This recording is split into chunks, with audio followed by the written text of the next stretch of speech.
Let's pause it. Sorry.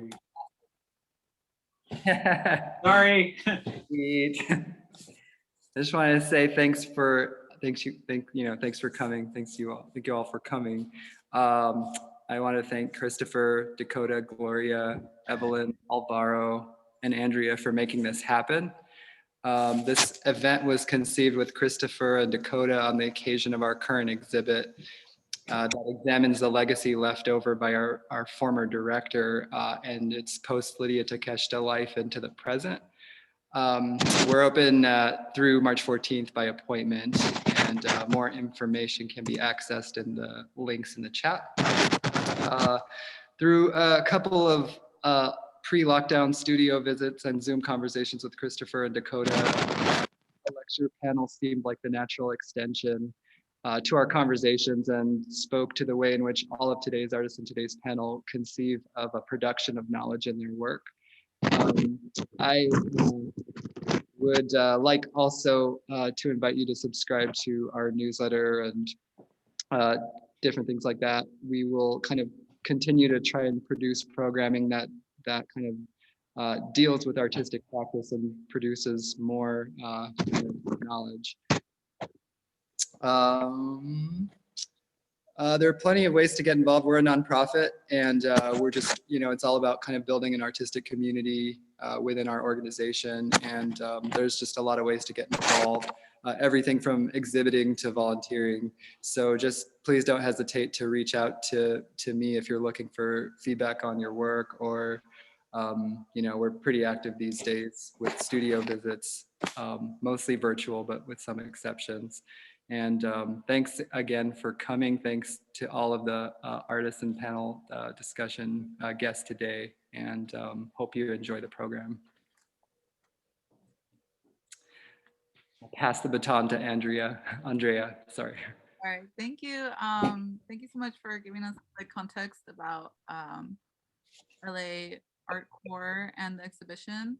I just want to briefly introduce the two artists that we're going to talk to first, and that's Dakota Noot and Christopher Anthony Velasco. Dakota is a Los Angeles-based artist and curator who uses paintings and installations to create animal-human hybrids that explore rural and fantastical queer identities. Noot has exhibited in group shows at Charlie James Gallery, Shoshana Wayne Gallery, Torrance Art Museum, and Last Projects. His series of cutout drawing installations have been shown at LA Freeway, Cerritos College Art Gallery, and Otis College, and you can currently see them on his body right now. I didn't want to do my hair. Well, it looks great. And Christopher Anthony Velasco is a photographer and performance artist based in Los Angeles. He emphasizes the queer brown body, incorporating horror and camp aesthetics. Christopher received his Master's of Fine Arts from UC Santa Barbara in 2019, and his work has been featured in exhibitions at Art Center College of Design, ADNA Museum, Avenue 50 Studios, California Institute of the Arts, the Getty Museum, and also the Vincent Price Art Museum.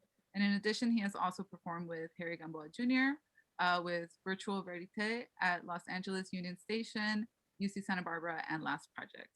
So thank you guys so much for inviting me, as well as the other three artists that we will get to speak to in a moment. So before we get into a larger conversation about nature and manufacturing nature, what that means, I kind of wanted you guys to talk a little bit about first your practice as artists and what it means for you to create and destroy at the same time.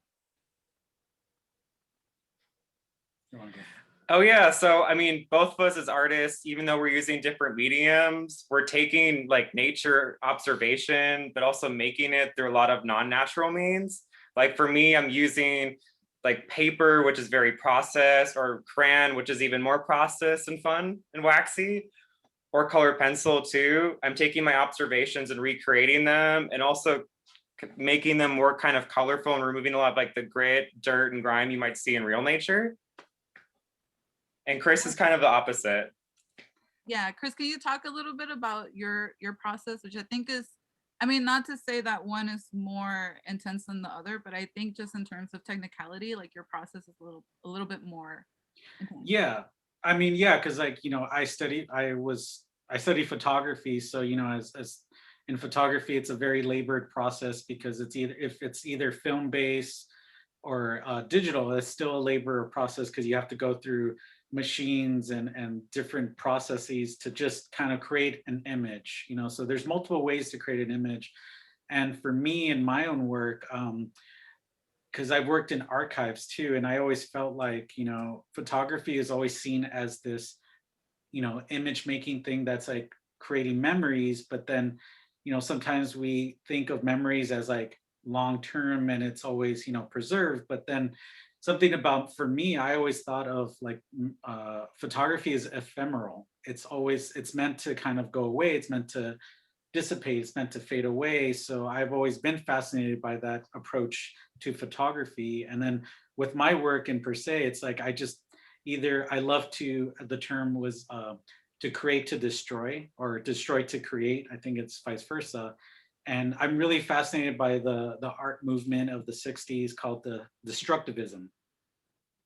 And like one artist in particular, like Rafael Montanez Ortiz, who is from New York, he just destroyed and create new sculptures out of his, performances. So I really took on that kind of approach to the work too, because a lot of what I do, like Dakota does, we're physically making this stuff, but then it's like, it's almost performative. He's more goth and I'm a little more cheerleader with my art. Yeah, that's the best way to describe it. I'm very emo goth, and that borderline, like I'm at Hot Topic, but then I'm not at Hot Topic, So it varies sometimes. So. I'm at Claire's. I'm sorry. But yeah, it's yeah. And lows. What happened?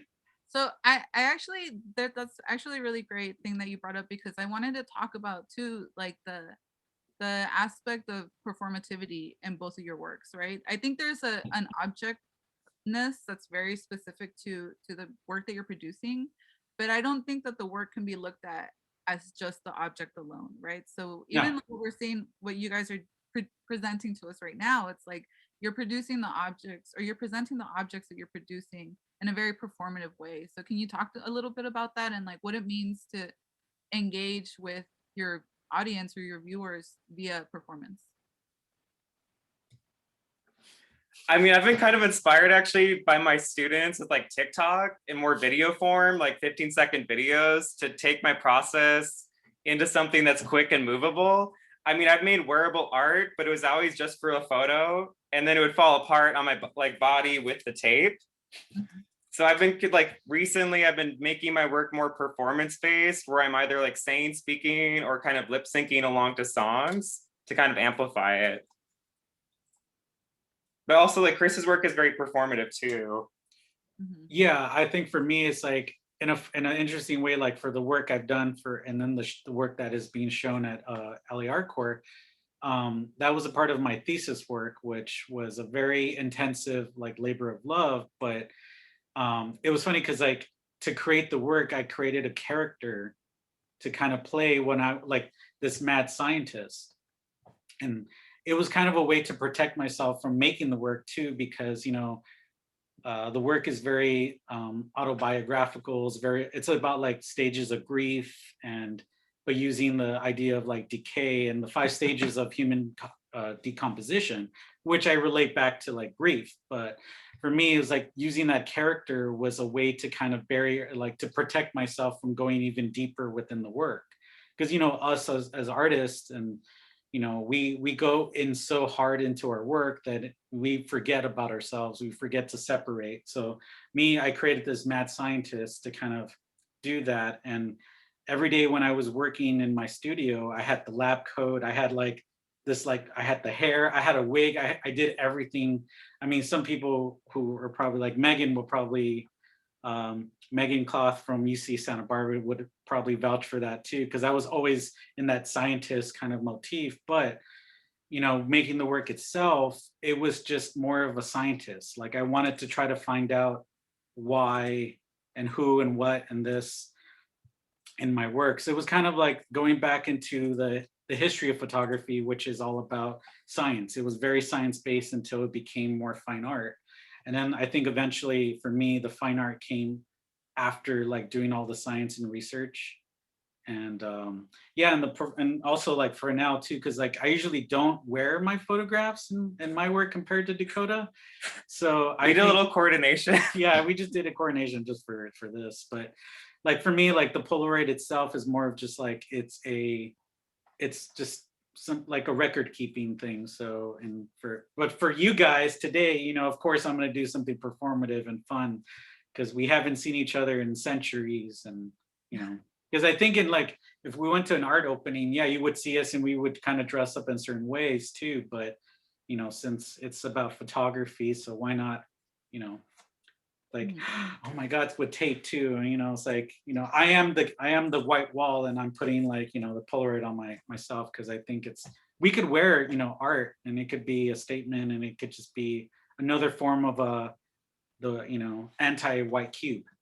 Well, and you're also like both of you, I think, are in the process of creating and presenting alternative selves, right? Like you're creating characters or appropriating characters and practicing through that. But also I think in a lot of ways, right? Like Dakota, I think you talk about this a lot of creating these fantasy figures and existing through those figures and kind of channeling like energies and experiences that you wouldn't normally be able to discuss, right? I think a lot about Yeah, insects. that's really spot on. Because like for me growing up, like video games or cartoons were very escapist. But then I had what I was processing kind of being up in rural North Dakota, either like my relatives who are farmers or my dad who's here today, thank you. But it's more of like the culture in North Dakota always really inspired me. But then I kind of understood it through like the language of like video games and a fantasy background. Like I want to create a world I want to live in. Exactly. And you're doing that by like taking in like the visual language of the natural world and creating something that is informed by nature but is unnatural, right? Yeah, it's a fake virtual world. You can tune in. And so I think at this point it'd be a good thing to bring in the other artists to kind of talk about similar themes and ideas that they explore in their work. And so what I would like to do is kind of give each artist about 3 minutes to kind of talk about their work. And then I'll introduce you all, and then you can just go ahead and share or turn on your camera and then just kind of talk a little bit about your work. So thank you again, Dakota and Chris, for inviting us all. So let's go ahead and bring in Gloria. So Gloria Jen Sanchez is a Chicana Filipina American multidisciplinary artist, arts facilitator and curator who works in fibers, installation, drawing, and painting. She works and resides in the South Bay of Tovangar, or Los Angeles as we know it. Her recent work combines sculpture and weaving to create a fusion of natural and contemporary materials that carry meanings that are significant to her family and where they come from. She's inspired by memories, stories, dreams, and motifs gathered from her hybrid cultural identities, spiritual cosmologies, and decolonial way of life. So Gloria, thank you for joining us. And if you want to go ahead and take 3 minutes and talk a little bit about your work and how it fits in with the themes and ideas that we're discussing right now. Sure. Hi, everyone. Thanks for all of you for joining, and thanks for Andrea and Dakota and Chris and LA Art Corps for having me. So my work stems from honoring my ancestors, family histories, and I'm very influenced by nature, things like nests, which represent like home, safety, nurturing, in connection to family as well. I use a lot of unconventional materials such as bamboo, hair, my own hair, as well as faux hair. And I use that because it connects to memories and holding our spiritual essence. And through my research as an artist, I found that in my Filipino side, as well as like indigenous cultures, they revere taking care of your hair and honoring your hair and growing it long because of that, because of the power of it and the spiritual power of it. I also connect a lot with food as a art material, such as glass noodles. And that's because for me, a lot of my culture is passed down through that, or is, you know, learning about my families through, you know, certain recipes that are passed down. But yeah, I take a lot from stories that come from my mom's side, and, you know, stories going all the way back from World War II, and I work with those stories because for me it's important to process and heal ancestral traumas, and you know, to kind of work through those things that maybe our parents weren't privileged to deal with and process. So a lot of my work is that it's about healing. It's about holding space for my family, alive and gone. Great, thank you so much for sharing. And I think a lot of what you're doing in terms of using raw materials to connect with sort of a different temporality, or, you know, a different reality actually, right? Beyond what we're limited with, unfortunately, like the confines of capitalism and just like Western society.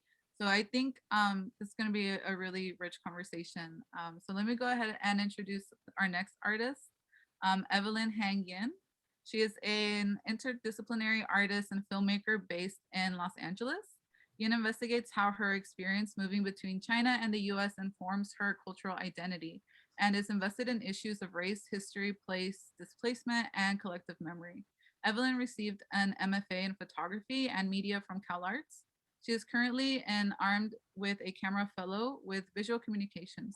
She was the media and production fellow for arts in A Changing America and the research and archive fellow for China Ally Preservation Society.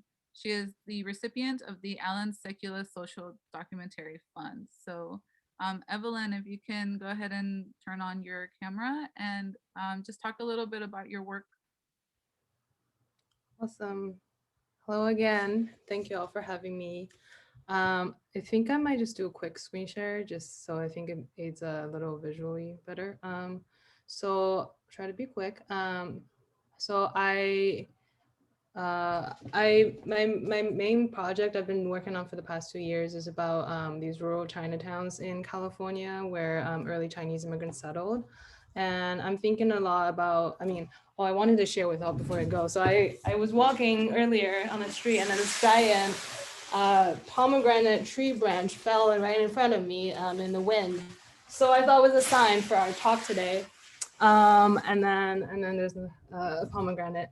But so a lot of throughout my process, I was like looking for traces of my ancestors here in California, but in a sense, I've learned a lot about the landscape they were in, and then their relationship with the landscape. A lot of the trees and a lot of the sort of the scenery that then they were working in.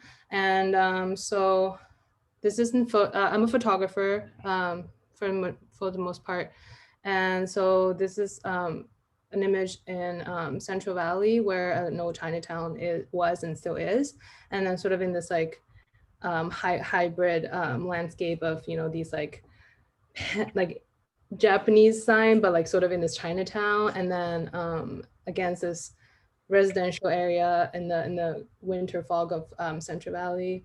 And then this is an oak tree that are very present everywhere in Central Valley, but now they're unfortunately dying because of the agricultural practices currently. And then this is a Chinese cemetery in the town that I was visiting a lot, and then just sort of think about why they were buried separately, because of course they were not allowed to be buried with white folks during that time they were here, and also what it means for me 100-something years later, growing up a very different China, to come here and then pay my respect.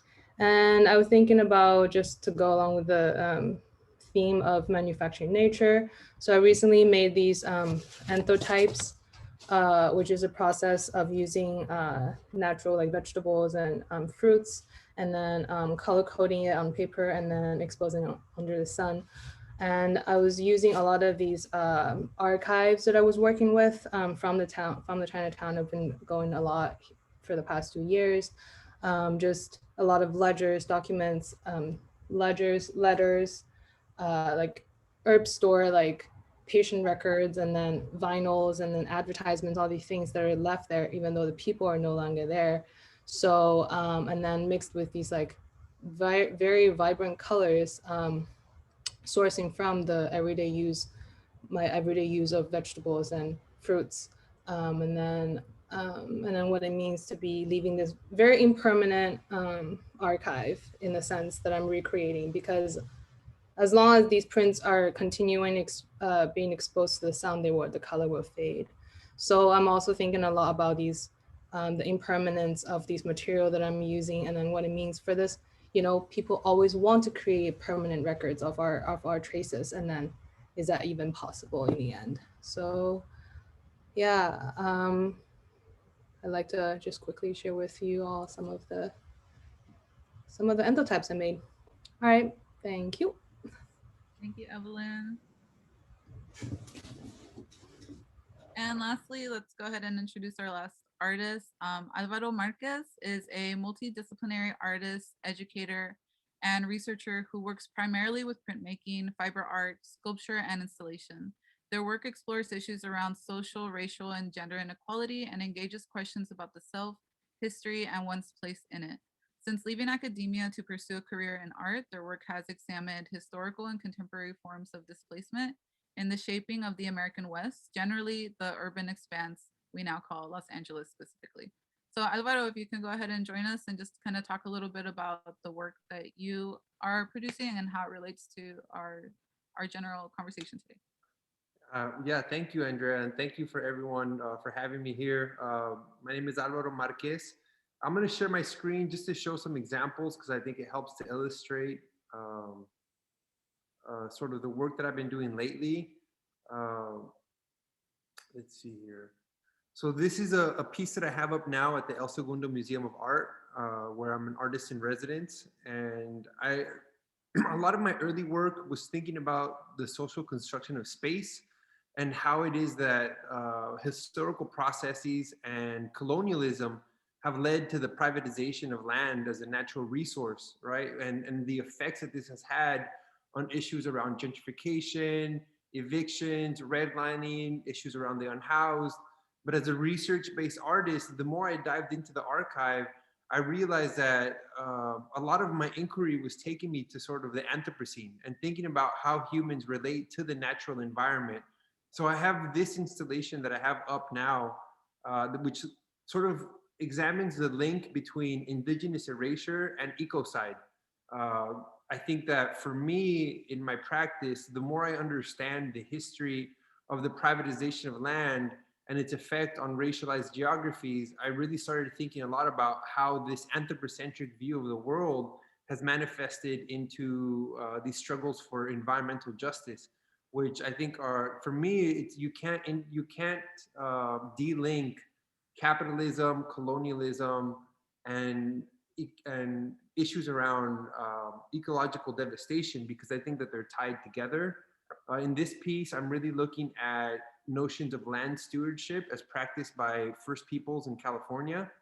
And what you see here are the names of the indigenous peoples in what we now call California at the moment of the colonial encounter. So for me, as a historian, as a trained historian, I really look at these historical questions in a long-term historical perspective.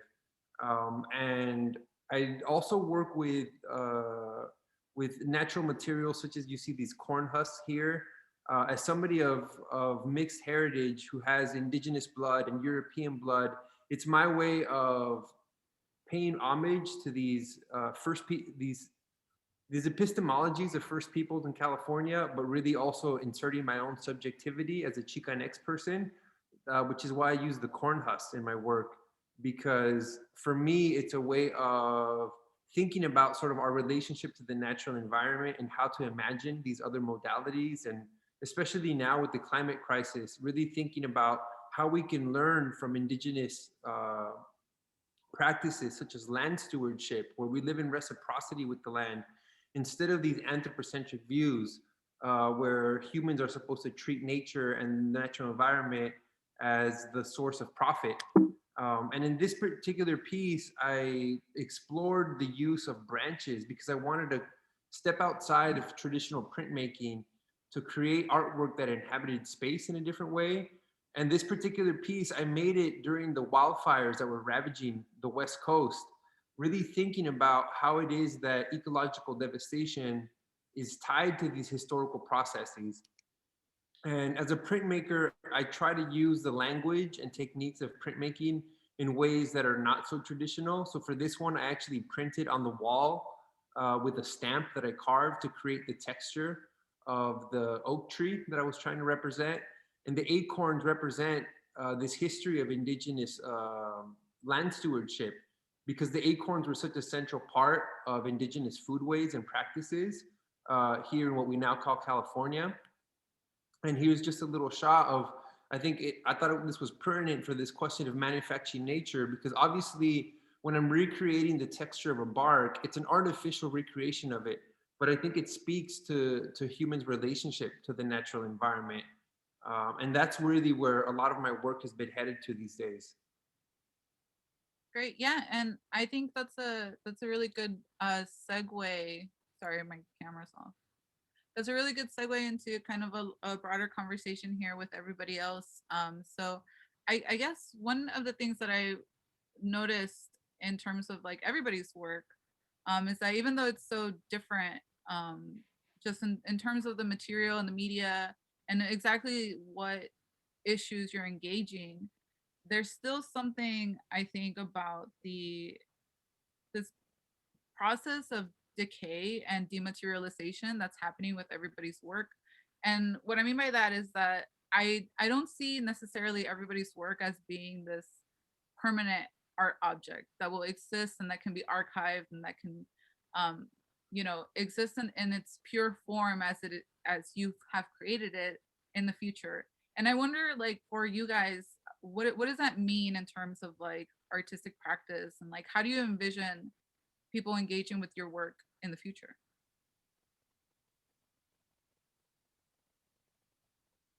I know that for me, since there was an awkward pause, I'll jump in. Oh, you're good. For me, as a printmaker, you're taught that you have to create archival pieces of work. They're going to last 500 years, 1,000 years. And I think that when I first started my journey as an artist, I was really invested in that because I thought that's what you should do.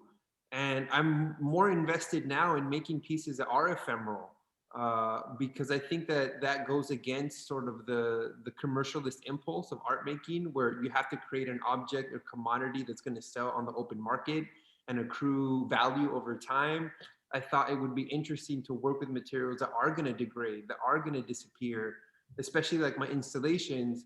It's not like I can tear down the wall and archive the piece. It just exists when it exists. And I think for me, that is a conceptual impulse to really fight the commodification of the art object. And for someone like Gloria, for example, I know you do like altars, right? Like you are putting things together and creating these sort of curated altars for either for your ancestors or whatever it is that you're engaging in the moment. And I think there's something interesting about the process of putting those things together and then having them consumed by a viewer or spectator. But also, is there a process of interaction there where the viewer can kind of bring something in to the work? And I see this kind of in everybody's work as well. Like, what is it that the viewer can bring into the work? What's that viewer participant relationship like with the stuff that you're producing?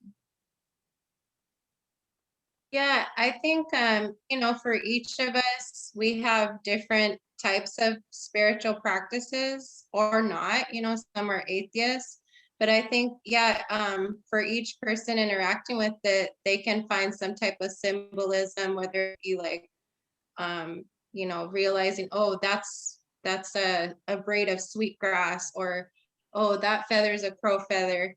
I think it's open enough so that most people can pull some type of meaning out of it, instead of it being like, oh, this is like a Christian altar, Catholic altar.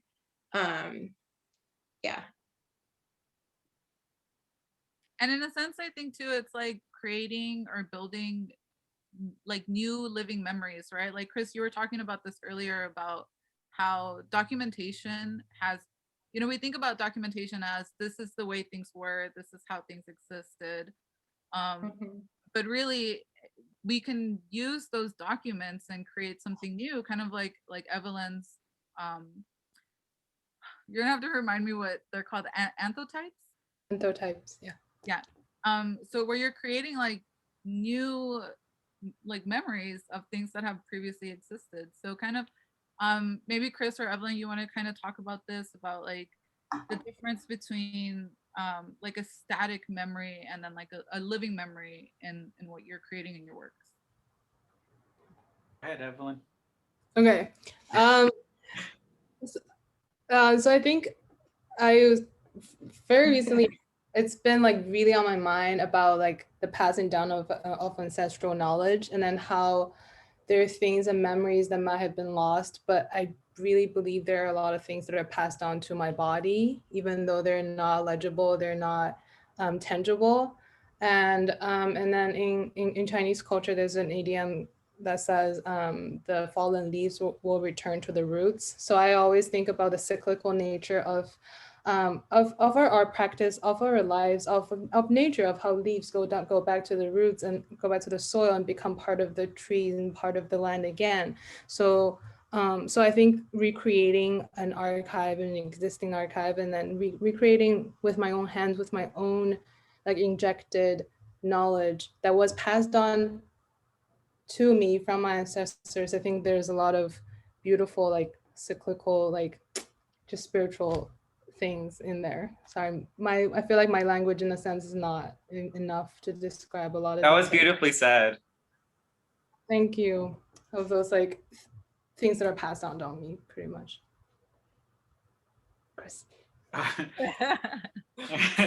Yeah, I think also there's the idea of, it's a kind of a buzzword right now, epigenetics, and how, we haven't met our great grandmas and grandpas, but some of that sticks with us, through generations, whether we know it or not. And I think as artists, we're given that privilege to kind of tap into that, to tap into like a meditation or like a relationship with them, to kind of gain those things, gain that knowledge. Yeah, I mean, to go off of everybody was been saying, it's like for me and my Polaroid work, I mean, I was mostly taking pictures of the landscape and of Santa Barbara and the whole area in Goleta, which is all, Chumash land. And, being on that area, in that area was so interesting because I felt this energy I never felt before. And something was like happening when I was taking pictures. And then when I was destroying images, like there was something in this relationship to that. And maybe in a way I was in acting something like as an actor, or like when actors take over and like they go into a role and they disappear and they become something else, like a conduit or something. And I felt for my work in particular, like there was something going on that was very spiritual that I couldn't describe at the moment. I think it was more spiritual later when I started seeing the work and started seeing things. And then I related it back to, again, grief. Like there was some grief going on because of, other things that were happening in my life, and I was letting go. And I think for me, like letting go of the image was kind of also healing. And I think a lot of us relate to that, like creating these landscapes to quote unquote destroy, let them decay, was kind of healing. And I think that was like for me in my work, maybe like for Dakota. in a way too. I mean, wow, okay, like the themes of this talk like have really resonated. I don't know, there's something about like imagining a world, a reality that's also informed by the reality we live in, like the struggle and trauma that we all experience with your different backgrounds too in it. I don't know, it's very mythological, like the world is ending and we're birthing the next one right now together. Which is kind of interesting, right? It's like what I think for a lot of you guys, I know for me as a writer, it's hard to be like, well, how do you talk about art post quarantine, right? Like what does art really have to offer to us now that like all of our institutions have basically crumbled, and we're just seeing how, you know, the people in positions of power are not here to take care of us. They're not here to make sure that we're okay. So like how can art possibly reflect those things which are largely like intangible, like it's rhetorical, right? It's what they're saying. And I think one of the things that is really interesting about the work that you're all doing is you're really engaging all of those like what we would have considered fantasies, right? Pre-COVID. It's like anything can really happen now. Like there's so many people are kind of becoming more aware, socially conscious about, you know, the limitations of capitalism, basically.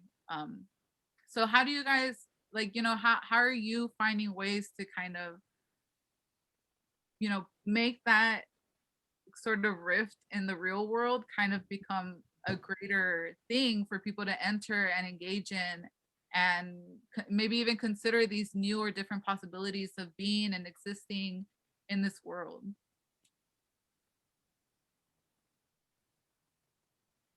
I think kind of going back to something Alvaro touched on, that you're creating works that are not necessarily for mass production. And I think that's something, you know, we're all kind of realizing, like this capitalist society, like this addiction to like consumption, you know, it's not necessary. And I think like a lot of our works, you know, we're not like Andy Warhol making like, you know, a bunch of prints to sell or whatever.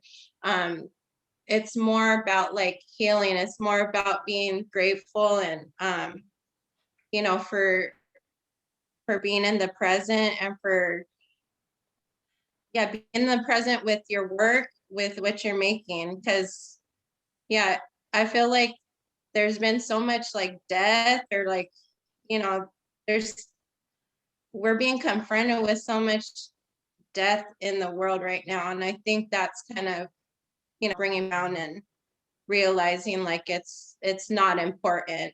All these things that, you know, we buy, and you know, having an iPhone or whatever. I think, yeah, there's power in like the works that we're making. These few, like, we're not about like making we're about quality and over quantity is what I'm trying to say.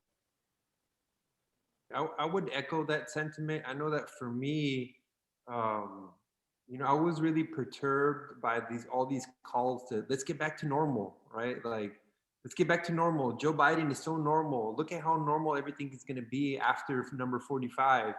And I think that I take very seriously a lot of calls that were made over the summer, especially from the Black Lives Matter movement, to resist any sense of normalcy, right? I think that with the collective grief that we're experiencing, right? Like the world that we were raised to imagine, that's gone, right? There's a whole new future. And I think now is this really fruitful moment to say, with intention and with clarity, to say, well, what kind of world do we want to be in, right? Is it the same patriarchal capitalist society that we've grown up around? Or do we want to imagine another set of social relations, another set of relationships between humans and the natural environment? I think that in moments of crisis, it opens up opportunities. And so that's kind of how I see this moment. And I know that for me, it's really pushed me to think about radical futures, right? I had this discussion with somebody on Facebook where I said that I wanted to like embody like these radical utopian desires. And this dude was like, well, if you're saying you're utopian, you're already saying you're chasing windmills. And I'm like, well, no, actually most radical movements have utopian impulses, right? A lot of the radical social change that we have been able to experience in this country is precisely because people have said this normal is not enough. And that's sort of what motivates me. That's so beautiful. I want to add on, sort of echo all that we said about capitalism. I just, my impulse is that the labor and then the time that we put into our work, like the handmade, like all the processes itself is anti-capitalism. It's like the capitalism will tell you that we have to be mass production. We have to produce like exactly what Gloria is saying, quantity over quality, right? Or like how can we make reproducible identical work? But that's not a lot of our processes. And then the time that it takes itself like to decay actually a lot of the objects in itself is and just against that logic in my opinion. Yeah, I mean, that's like what a lot of my work was, especially the Polaroid work, was I was trying to go against what I was ingrained in like in at CalArts and like all my photo schools. Like you have to be like Ansel Adams, you have to create edition prints, you have to sell, you have to make, mass produce. And then, but they never questioned why. They never questioned like, you know, why we have to make so much. And then it's like, think about space. Like I don't have a lot of space for a lot of my prints. You know, even like making like the other idea of making things large just because you can. And I go, that's also a privilege to make, like photography is a very privileged medium. And it's very, unfortunately, white. And then like with people of color who are in photography, we're always kind of, you know, there's this hierarchy of like who gets to say what is good and what is bad. And for me, like with what we're talking about, it's like going against the archive and going against like the, you know, memory making image or the calendar images is like a way to say F you. Like I'm just making work that is like for myself and not also meant to be very reproducible, because I mean, I can show you how to do the Polaroid work I've done, but then it's not going to look the same. It's all going to look different, and that's the point. And I think a lot of, especially straight cis men in photography, are afraid of that, are afraid of change, afraid of going against what Ansel Adams taught them in schools or in photo history. And I think that's where, you know, there's also, you know, the same people who obsess with the kind of camera and materials they use to make images. They're, you know, because they're like, oh, you can't make certain like that. You know, you can't make images without like certain chemicals. You can't make it with just household chemicals or just like household bleach. You know, you have to use the like RA4 like chemical printing, you know, to make a color print. It's like, no, you can't. You can make it with anything. So, I mean, that's what's like for me was like kind of going against like what everybody's saying is like going against the grain, going against like capitalist ideals of making art. And I think being in the pandemic, we, you know, a lot of us have just said, you know what, we're trying to think about something different. What is more accessible to everybody? I think it also helps that none of us are gallery represented artists. Like in a way, all of us are involved with their own communities in some way, either online or in person before the pandemic. And we're also using materials that are accessible. Like if someone wanted to make work like us, they could easily find it, find the objects or buy them. Like for me personally, like I make drawings that someone could go to a 99-cent store and get the materials for it. Like there's something about it where like if we want someone to make work and kind of continue these conversations, like we want them to make it like cheaply and affordably for them. And it doesn't have to last. Yeah, which I think is like one to kind of like bring this to an end here so we have some time for Q&A.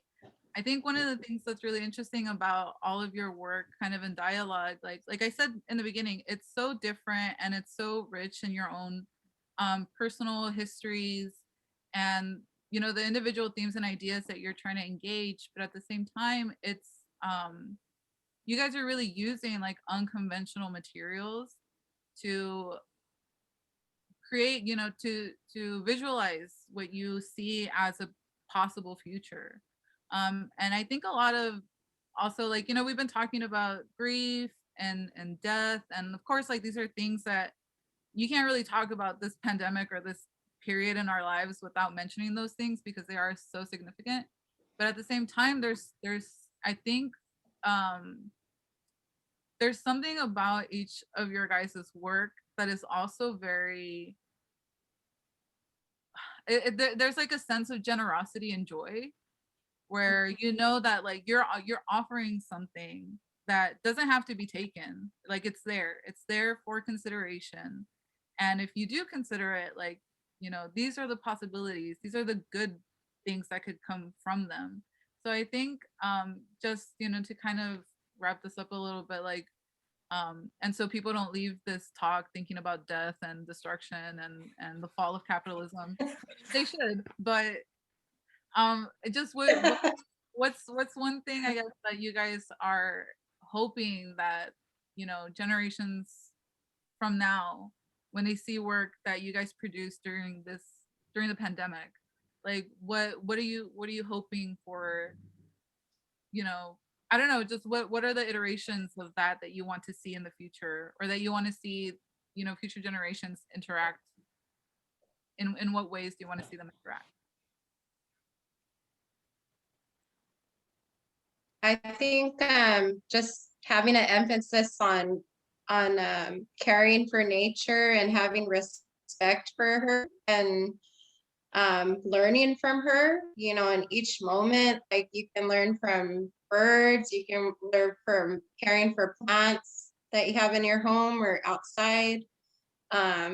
Just like knowing that there's that lesson that, you know, there's cycles of life, there's cycles of, you know, decay, regeneration, just like we experience as humans. And just to let that allow that to guide you and to, you know, give you comfort as you go on into the future and live your life.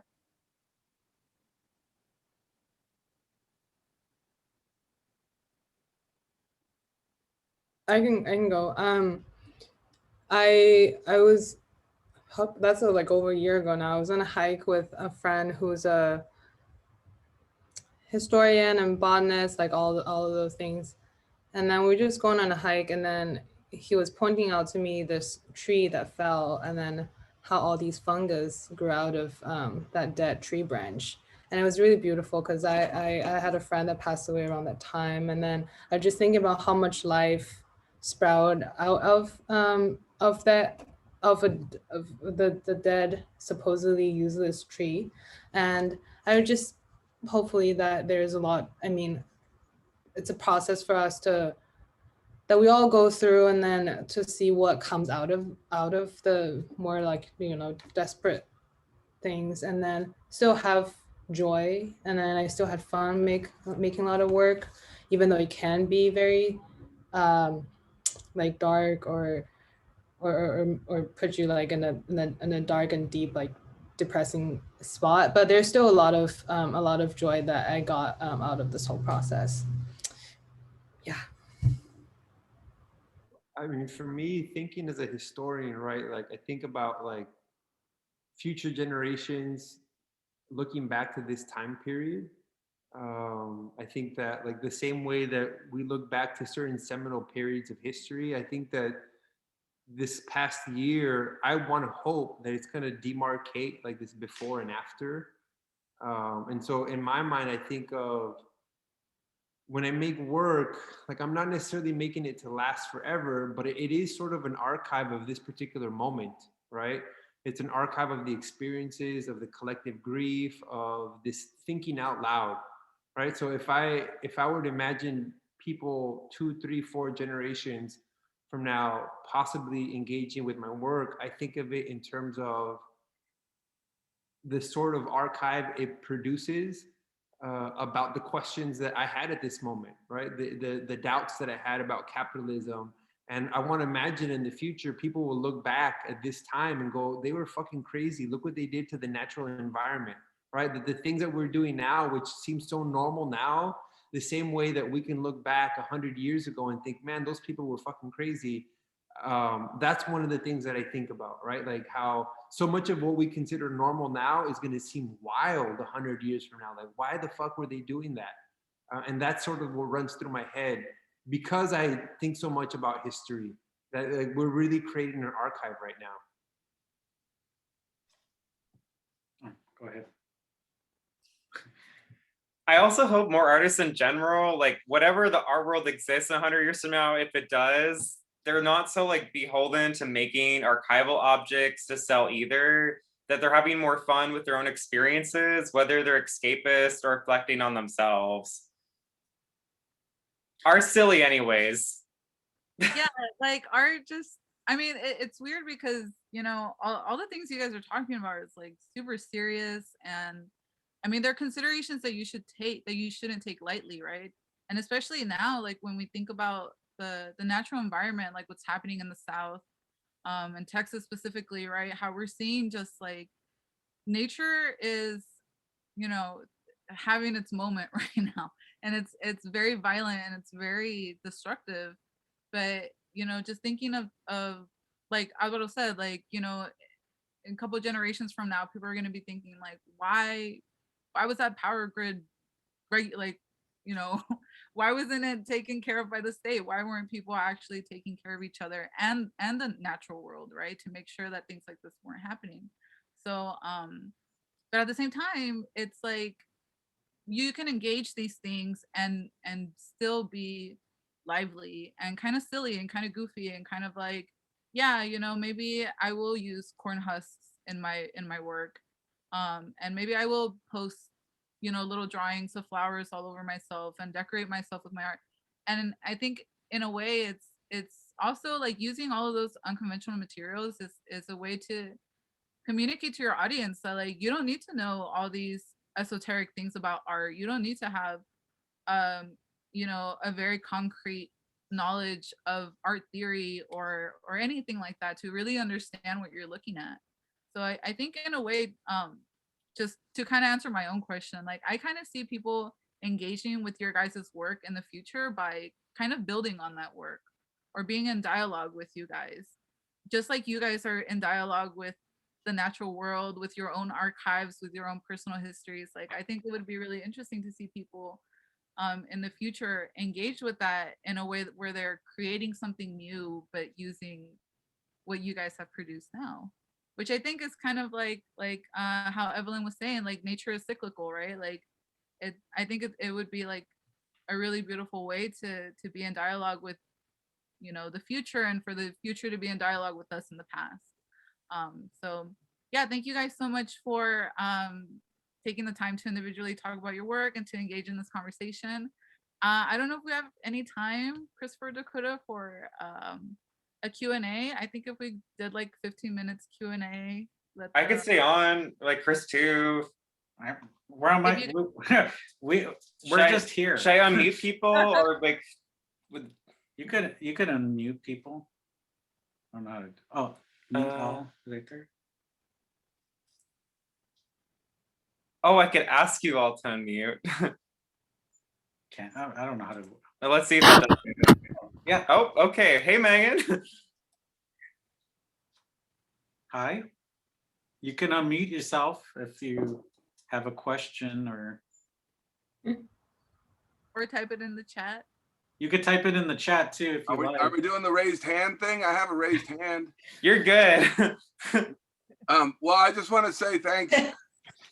You probably talked about this, but the fact that you're making work through all these challenging times, whether they be death or weather, I think is awesome. I know myself watched it I know Dakota and Christopher and a lot, you know, seeing you guys work through this time has been awesome. And in the way you're doing it, of course, the idea of reincarnation is great. I mean, most of you are tapping into that history of our visual and, you know, physical DNA. And I like that. And Christopher, I love the thing with the Polaroid because, you know, that's like teaching. You can give students the same assignment, same materials, and they're never going to make it the same. I love that. That was great. So Thank you all. And it is a shitty time. Look at all the Orozco murals that happened, or the German Expressionist stuff. I mean, through shitty times, artists have made great things, you know? So thank you. That's all. Thank you. Thank you. Thank you, Hugo. Thank you. All right, does anybody else have any questions? Don't feel like embarrassed. There's no wrong questions and I have a stuff. question. I don't have one. Okay, yeah, go ahead. Who? I guess Megan, you're here first. Let's go with it. Well, I have a question for Dakota and Chris. I was wondering if you could comment on how, like, being an artist power couple has kind of informed your work. Obviously, like, being under, you know, quarantine, like, you've all been just, like, stuck with each other, and I want to see how your work has fed into each other. I mean, I wish that meant we had more money. Like, I'm just kidding. Just kidding. That goes against the talk too. I mean, yeah, I think, I don't know. It's a weird thing because, you know, like this mythical thing about like power couple and being artists together and making work. I mean, we're totally separate type of artists too. So. Oh yeah, we just had a marriage ceremony in the back of a KFC. Like, I mean, literally, that makes it more relatable.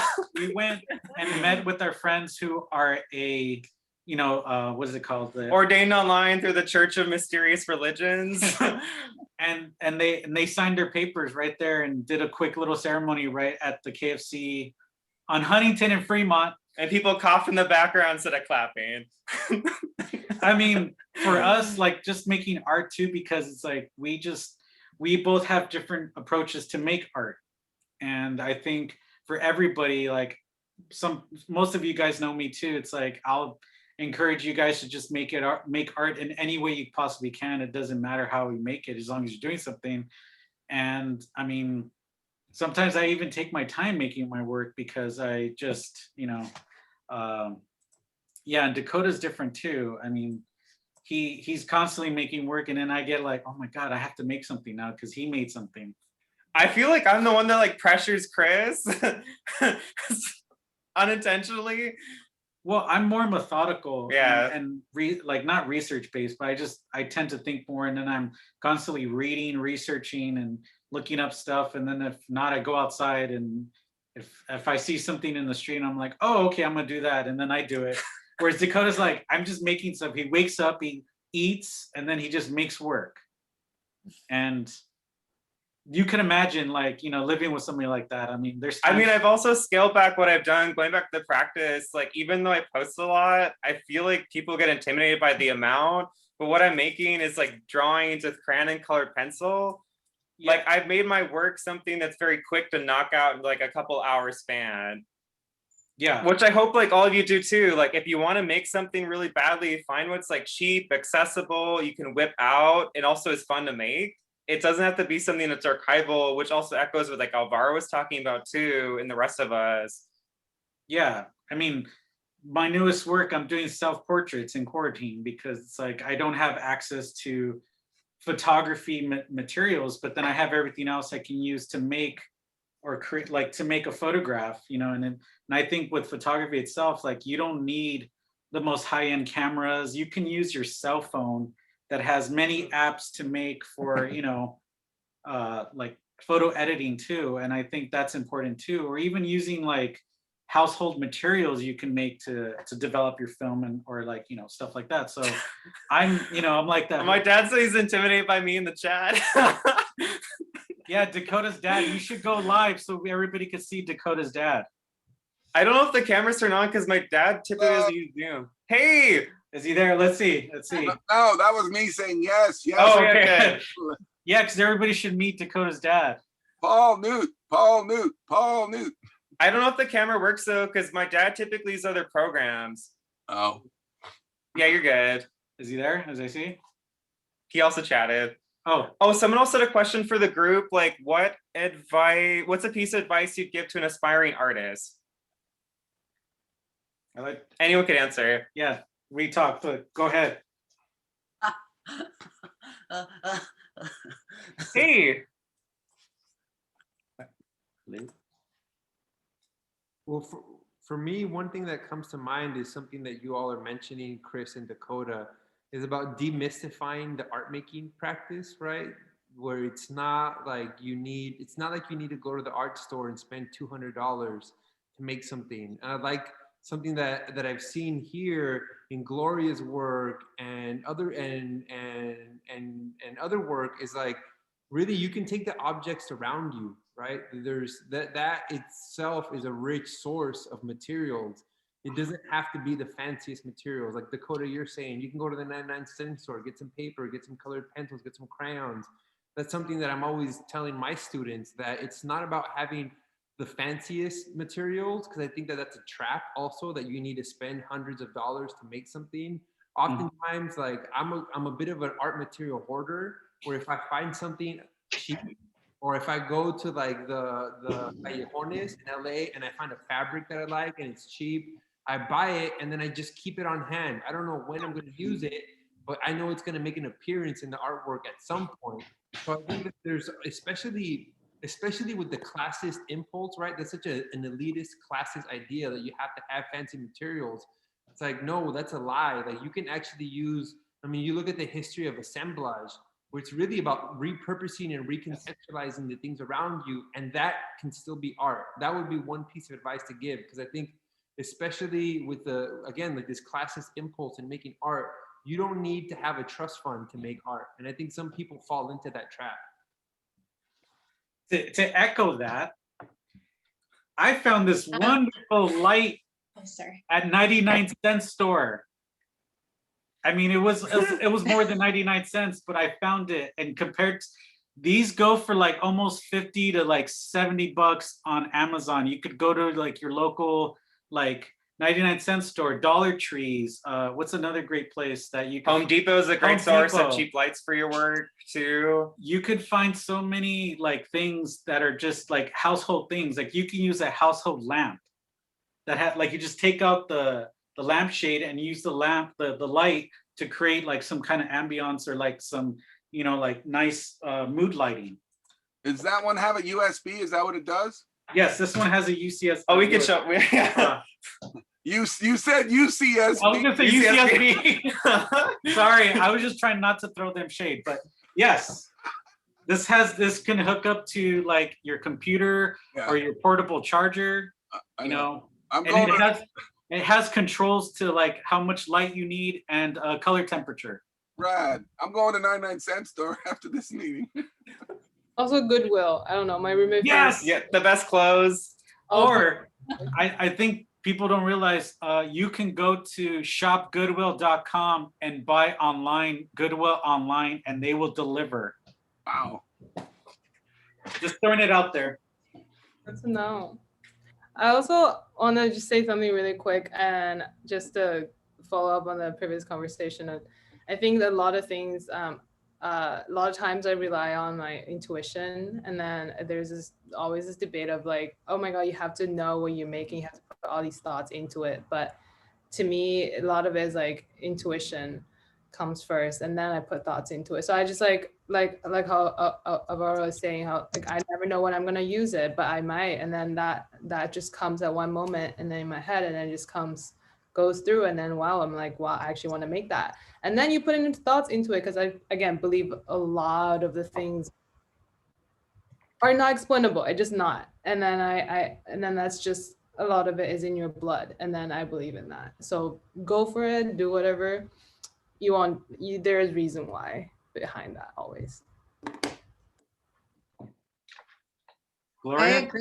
I agree with you, Evelyn. I feel like I work a lot intuitively, trusting that as artists. I feel like we need to tap into that, trusting the unknown, being comfortable with the unknown.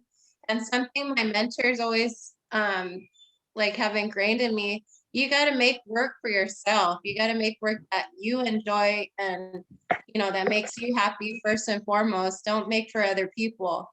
Yeah, I feel like, you know, no matter what, like your practice will be fruitful in that way. And and you're contributing to your own growth as to become a good human and be a better person. I would echo what Gloria said. I feel like not only on the intuitive part, like when I said I hoard art supplies and I just figure out where they're gonna fit. When I was in art school, my favorite mentor, if I had a bad critique, she literally would say like, fuck them. Like, as long as you know why you're making what you're making, and you have a strong sense of why you're engaged in this work, like, people are either going to connect with it or they're not, and that's really, you can't control that. Mhm. Yeah, I'm gonna like continue that just briefly, saying like, also when you get tired and uninspired, like, it's okay to go and take breaks. It's okay to go, like we talked about earlier, about like getting into nature, growing plants, learning how to cook, doing different things that is still being creative. Or have a job too. Like, don't feel like you have to constantly produce. I mean, that's the problem. That's the thing too with like this idea of like, to be an artist, you have to be a 24/7 artist, and that's not true. All of us have day jobs or some kind of day job, and we don't have a mythical studio bought from my rich parents. Like, we're all working. I mean, we also, like, if some of us have studios, but they're not like, our studios are our rooms. Yeah, and it's like, you just work with what you have, and I think that's a big thing that needs to be said more in, like, with artists too, even like higher end artists too, or who came, like, who are starting like us, who are like, kind of, they started and then they started to get bigger and bigger. I think sometimes they forget where they kind of came from, then they're just like so stuck with others kind of propping them up, and it's like, no, well, we all started in the beginning. We all started in that drawing 101, photo 101, or like design class, and like, it's up to us to kind of take it even further if we want to. But I think some people just need to always remember where we started and where we're coming from, and that we're here, and like, we should always help each other. Mhm. I think one more thing I want to touch on, it made me think of it with what you're saying. If you're in art school, once you're graduated, a lot of your responsibility is to undo some of that education, because it is a form of indoctrination. Yes. Getting those ideas out of your head that, oh, I need to spend $500 on oil paint, I need to buy certain canvas, or just undoing that programming. Like, I feel like everyone goes through that after school, and it's just part of the process. Like, just go with it, experiment, get out of your comfort zone, and I feel like that'll help you grow and kind of grow as an artist. 100% true. No, I think that it's really like, when I make art projects, I really like putting myself in a situation where I'm doing something I've never done before, because I also think that part of the commercial impulse of art is to find a formula that's marketable, and then you work it for 20 years and you sell a lot of work. Some people do that, that's fine. I like to do stuff that I've never done before, and that might mean that I'm doing something not as masterfully as somebody who's been doing it for 20 years, but that's part of how I grow and I learn and I try new things, instead of trying to always reproduce. Again, to me, it goes back to that commodity. Are you trying to produce a commodity, or are you trying to produce something that is about really exploring your own journey? For me, art opens up a lot of metaphors about life. And I know it sounds very woo-woo and cheesy, but that's really how I experience it. Like, I try new things because I don't want to just get stuck in a mindset where I'm doing one thing. I really want to push myself out of my comfort zone, as Gloria said. And I think that's where a lot of growth happens on a personal level. And whether or not you make an art object that you can sell kind of becomes besides the point, because you're already engaging in this internal journey.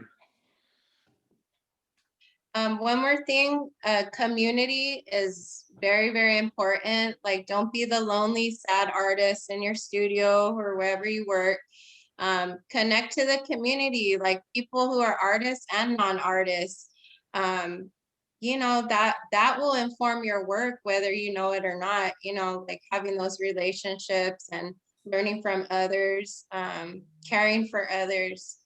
I feel like that's something we're learning, you know, going through this pandemic, that's number one, you know, being empathetic and, you know, showing up for others. And you're not number one. Like capitalism wants to teach us, you know, you first, me first, but I feel like we're all being shown that's not the way, you know?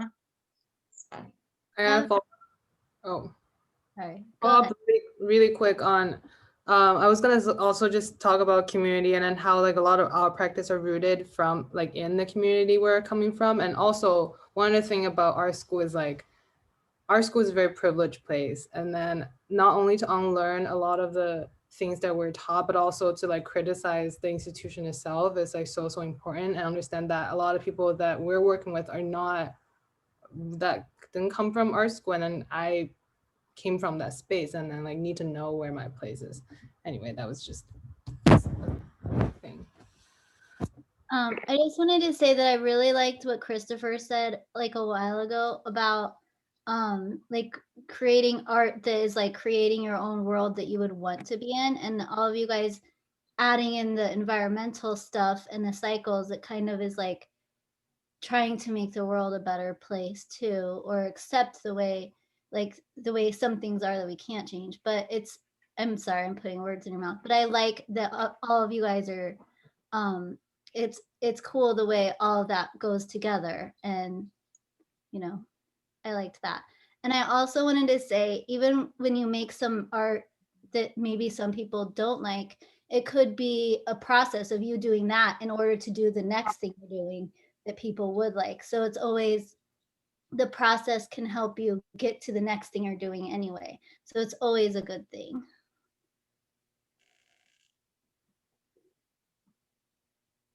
Thank you. I don't know if you guys could hear me. Can you guys hear me at all? I don't know. Hey.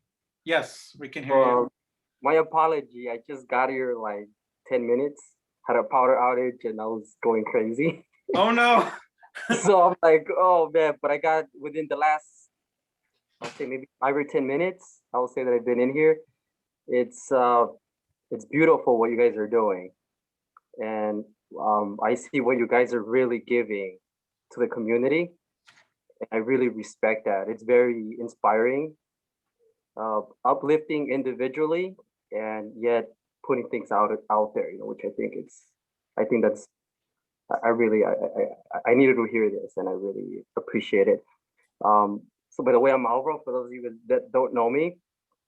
I am new to the art world. I've been in a service to the art culture, I'll say, for 3 years. And it's been all new to me. And it's been very interesting hearing all of this things from you guys, because I know you guys have been, I've seen you guys around, and it's good to hear that. I'm kind of hearing familiar things about community and stuff like that. And it's interesting though, because I come from a community where there was no art. It's kind of hard to believe that, you know, I lived in a very tense community, and I kind of moved around. And now I'm in a place where art is more up there. And of course, I mean, look at LA now. I mean, I was raised in LA. This art community that's highly expanded, I'm talking about art districts, it's all new now. And so that's like all new to me, in a sense, where a place where I was raised. So it's kind of interesting just coming from that side. And I never thought that I was going to participate in such a responsibility, right? Especially an artist in our time, where, like I said, there's so much art everywhere. I mean, there's art districts everywhere now. And to me, that's new, which is it's almost like a whole new transition from the culture that I come from. You know, that's in that sense. So it's, yeah, thank you guys. Well, it's nice to meet another Alvaro. What's up, Alvaro? Yeah. Yeah, no, but You two should connect up. Like, okay, Alvaro checked in. Like, I remember your performance at Cerritos too. Like, I remember that. Also, like, I don't think you're not giving yourself credit for what you do too. Yay, I saw that. I saw that. It's a far bizarre reunion. You know, Like, I'm serious. and I, guys, Alvaro like, brought up a really important point, right? Like for me, like I grew up in a working class immigrant community where the only access I had to art was like one art class in high school, and you learn like Frida Kahlo's paintings, and that's all you have access to, right? So I feel like, to me, it goes back to this conversation that we had about being resourceful, that you know, there's this assumption that if you come from a working poor background, that somehow art is beyond your grasp or that it's inaccessible. And I think that structurally that is true because of how capitalism works. But I think it's also important to open up to like these different forms of art making. I used to assume, for instance, that I had no artists in my family. And I realized that was bullshit because my grandmother practiced embroidery, right? So like we have to untangle a lot of like our gendered expectations and our elitist assumptions about what an art object is, where it circulates, and how it operates. you know, and it's very interesting that you're bringing that subject. Like I said, I'm gonna say I've been an artist all my life in that category, right? In figurative, I learned to appreciate literature as I got older because my brain just didn't work that way. You see what I mean? Like it was just during my time, it was a disability, right? That's just not something that makes sense to me. I see the art in it, right? And what we call culture, something that, you know, kind of repeats itself, traditions and stuff like that, right? And what I've learned that in the art world, there is a culture. You get what I mean? That we're participating. I never knew there was theory in art, contemporary art. I mean, all of these new terms are for me that I became privileged over time. I'll say that, you know, because education. I had support from somebody else that said, "Hey, you're a great artist," and I didn't know where you differentiate between culture and art, right? Because art is it's a very powerful term. Where are you pushing art forward, right? What is new, right? And it's a beautiful conversation to be to be privileged, right? I'll say as students, right? Those of us who had that opportunity. For me, I had to go to that level to learn all of these things, and I think it's very interesting. Going back to what was said before, how your voice is very important in your own way, right? Sometimes we get criticized, right? I mean, it happens. Sometimes we're not being heard. That happens. You know, we're being muted at times. I've been muted. I'm not gonna I'm not gonna be out there complaining, you know. But it's so important to have a voice out there as an individual. And it's okay to be challenged, right? But be heard, quoted. I'll say it's good to be quoted and be challenged, but sometimes we're not quoted. We're just being totally not even interpreted. It's like somebody else's voice. I had those experiences, which is fine. This is part of the art world, and I think yes, we do need to support each other, like really support each other. And I think there's a very fine line, I believe, when it comes to support. I mean, what I believe is supporting the individual. What does the individual want to say as an artist? And even if there's a disagreement, can you live with that? You know, as collectively as artists. I mean, that's the kind of vision that I have as an artist. I'm still learning to be talkative. Like most people don't know that I'm kind of like at the Far Bazaar was so busy. I literally didn't even have time to go and communicate with the rest of my peers, which was a challenge for me because I wanted to explain what my concept was. And so that was another challenge. It's and I think that happens with artists too. With how do you start a community if you don't come from that culture? See, I'm still learning that. Learning is one thing, but applying is like another ball game. It's a challenge. Let's be real. Like being an artist is a challenge because there is some kind of individuality that goes along in that sense. And how do you integrate into your community? And growth could be challenging, right? Like look at me, I'm using classical music. And I mean I love classical music. That's not something that my community is used to, but I'm obsessed with that form of art. I mean, I'm just giving you an example. And don't get me wrong, it's been well, it's treating me well, but you know, it's a challenge.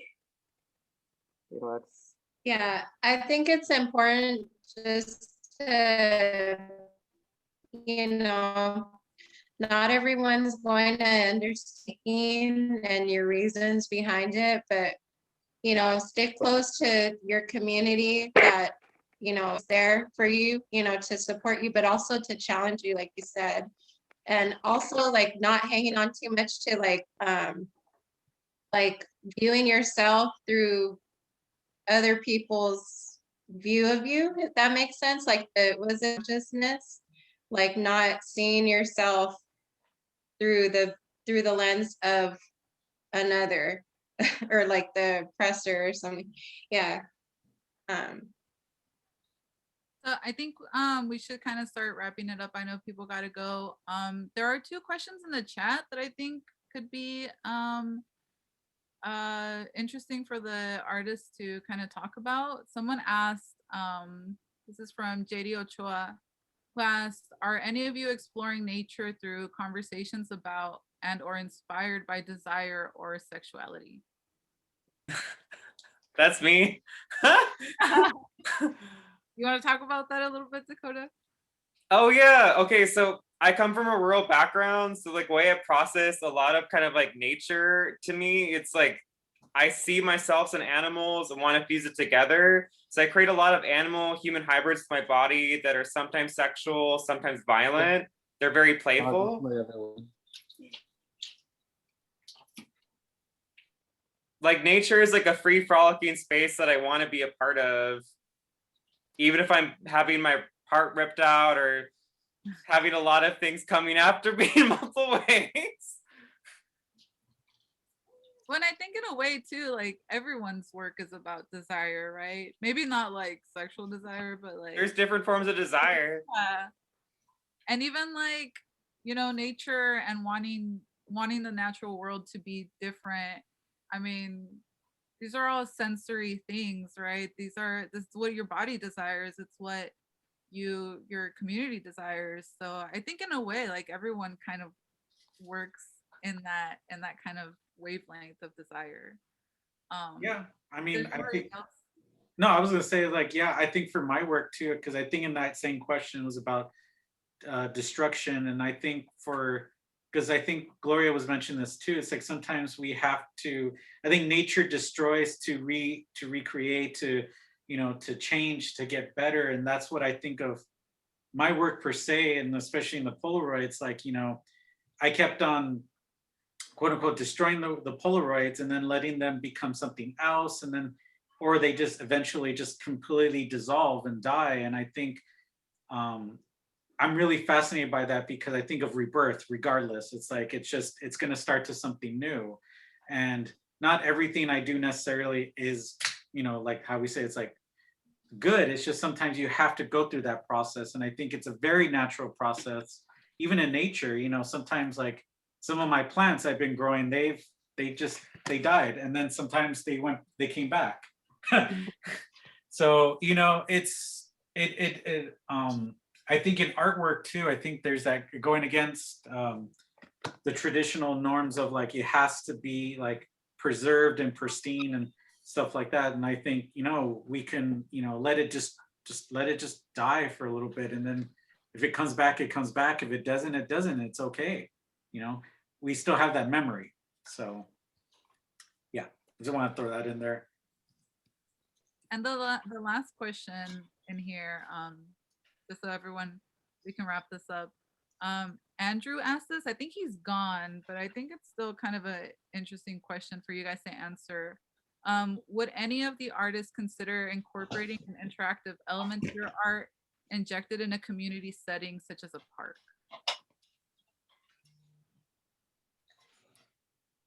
Yes. Grace and I have also been part of a pop-up where we kind of threw up work with Juan Gomez in front of the brewery to kind of mess with them a bit. Yeah, and then they supposedly called the cops on us. We had this like semi-official, not official security guard tell us about it. Yeah, he told us about copyright, and I'm like, who the fuck are you? So yeah, like we're open to that too. And I think everybody else in the panel, I think probably feels the same way about that, like incorporating like the outside. It could be a drive-by public pop-up. We might not be there without the vaccine, who knows? But you could drive by and experience it. I got my own vaccine right here. It could be plant food.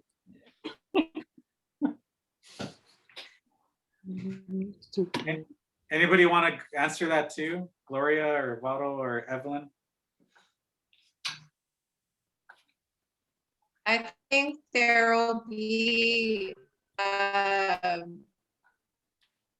you know, kind of like a need, or maybe like want that once this pandemic has passed over. So maybe that's something we can plan for the future and think about, and having our art accessible in that way, or maybe like teaching workshops on, you know, based on like the materials we use, or maybe the content, histories. Yeah. I think that question for me makes me think about, I kind of like, I demarcated this line in the sand when I started art school. I would go in saying, I want to make art for people who would never step into a gallery, right? And I think that that's still something that guides my practice. Like, yes, we can deconstruct the white cube, but also, you know, there's power relations in sort of how we understand art. And it makes me think of how like Judy Baca just got this big award, and she's like the first muralist to have gotten this award. And I think there's still a lot of room for pushing sort of like where does art take place? What are the appropriate setting? Who gets access to it? I think these are questions that I think a lot about. And even when I do work, like even now I'm doing work at the El Segundo Museum of Art, and I'm working on a grant application, and you know, it asks about the audience, and I still believe like I want to make artwork for people who don't have a PhD in art history, who haven't been to Hauser and Wirth and can tell you about the list of the blue chip artists. I'm really interested in engaging communities to understand that art is not just for people who can spend 50 grand on a piece of art, or even $500 on a piece of art. And I think for me, that's one of the reasons why I love printmaking so much, because it is, even though I can reject sort of the archival impulse and the reproducibility, there's power in being able to cheaply mass reproduce an image that doesn't have to be wasteful, but that speaks to really the democratic, and I hesitate to use that word because I think it's loaded, but there's this democratic impulse to art in terms of opening up to communities who are not going to be welcome at LACMA for historical reasons. Wait, which one is asking this? Sorry, we just got a question from the group chat. Which one? What?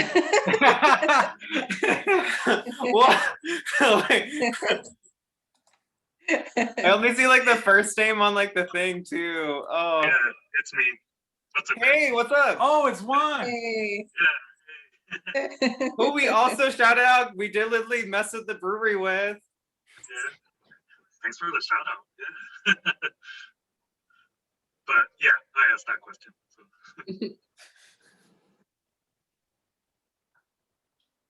Does the use of different materials or experimentation ever make you lose focus in your original intent?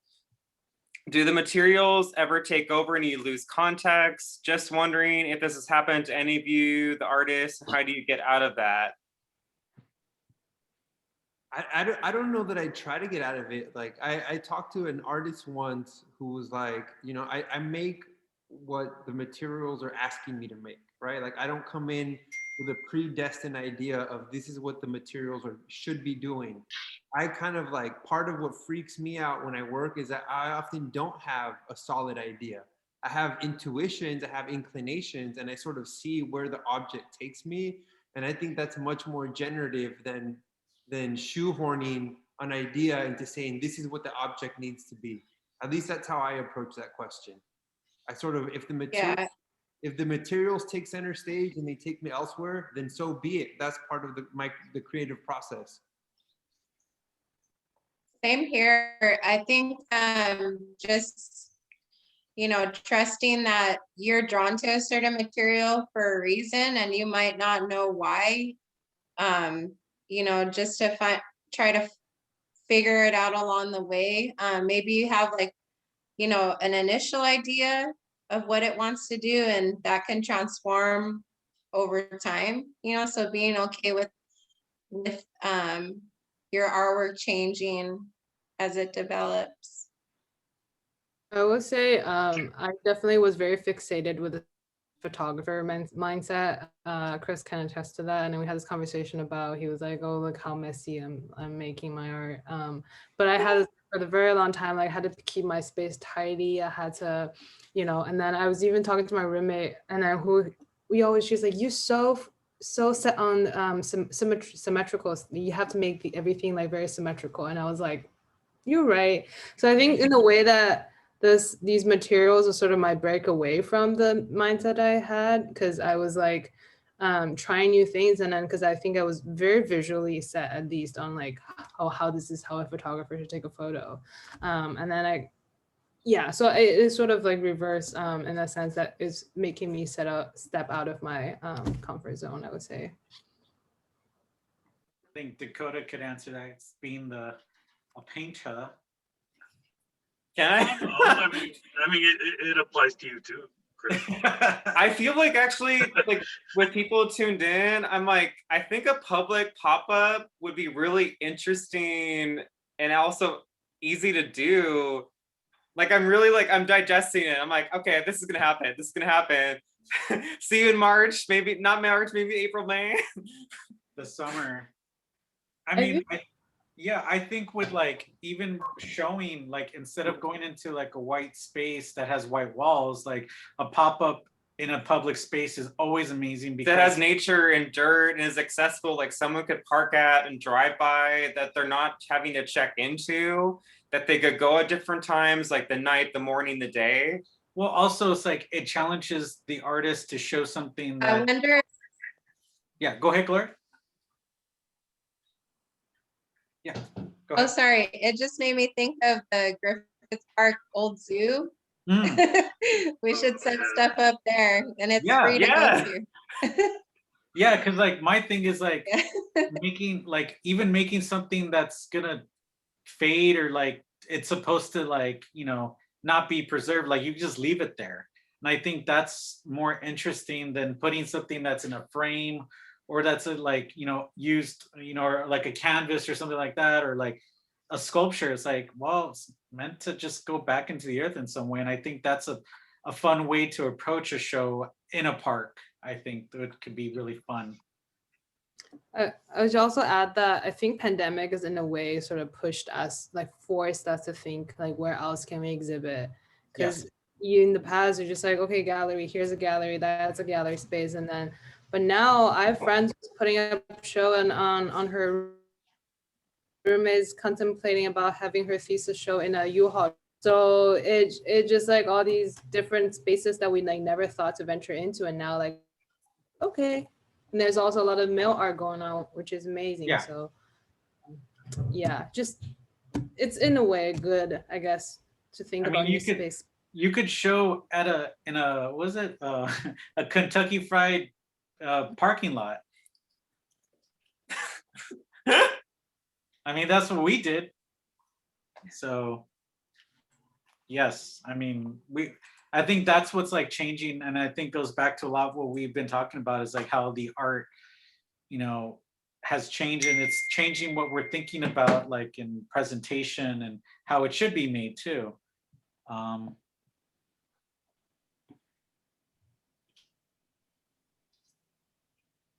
Somebody asked, Christopher, I mentioned to you that some of the electric box art pieces end up being great Pokestops for someone who play Pokemon Go.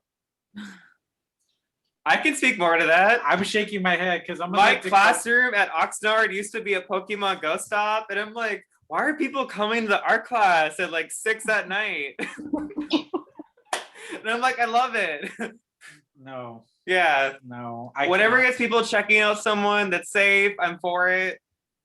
Pokemon Go is a way of exercise. I can't. I also can't. stopped playing Pokemon like Ruby Sapphire, if that kind of clocks my age. I'm like embarrassed right now. Yeah. I feel very shamed. I'm just kidding. I'm just kidding. I'm for it. It does like the map, the marker in the image too. The person who's chatting is right. Well, the conversation has gone into Pokemon. Yeah, and I think that's we're good. I think for the sake of some of the people watching and then some of you guys too, we can kind of end here. So thanks again, Dakota and Chris, for bringing us all together and giving us time to talk about these things really informally. Evelyn, thank you for sharing that branch that you found earlier. I think that was a really wonderful way to start this whole thing. And yeah, Alvaro, Gloria, thank you so much for being here as well, and for LA Art Corp for hosting this event. So yeah, I guess you guys, if you like the people watching can find the artwork of everybody who's here. There should be like information at the LA Art Corps website and their Instagram. It also links up to our website too. You can also follow us on Instagram by just searching our names. Apparently TikTok for Dakota now. Our Pokemon Go. Yeah, I think the best way to find us all is like through, social media. So if you have any further questions for all of us, we're all accessible and we're all answer our instant messengers and all that stuff. So yes, and thank you for everybody who's a part of this conversation. Thank you, Andrea, for this amazing moderation. And we also thank Pranay and LA Art Corps for hosting and letting us, bring everybody on to, have a little talk about nature and plants in some way, Thanks so much for your work guiding the conversation, Andrea. Yes, thank you. Thank you. Andrew, you're like, okay, I'm gonna moderate like 50 more panels after this. I'm good. So I'm out of steam. I can't. You're good. Like Andrew, you did so good. You did amazing. Yeah, thank you. So, but on that note, I think we all should let everybody go because it's kind of dinner time, I think, I don't know. Whether it's fast food to go or whatever you're cooking on. Thank you, everyone. Excellent job. Really love it. Great. Thank you. Thanks. All right. Thank you, Go. Now on some KFC. KFC. Thank you. Bye, everyone. Thank you. All right, Gloria. Thank you. Bye. KFC. Bye.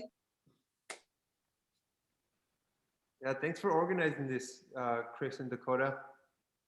Yes. Thank you. Thank you. It actually turned out really good. Like, we're good. I agree. I think it's from a talk to a conversation with everybody. I was never seeing people this involved in any talk. It's also recorded too, so we could share the link after it with anyone. Like, you guys be sending out like, hey, if you did it, here's the follow-up. Is it going to be on the LA Art Corps website? Yeah, I'm gonna send it to them. Wait, actually, don't cancel. Oh, wait, don't. Oh, actually, we can stop recording right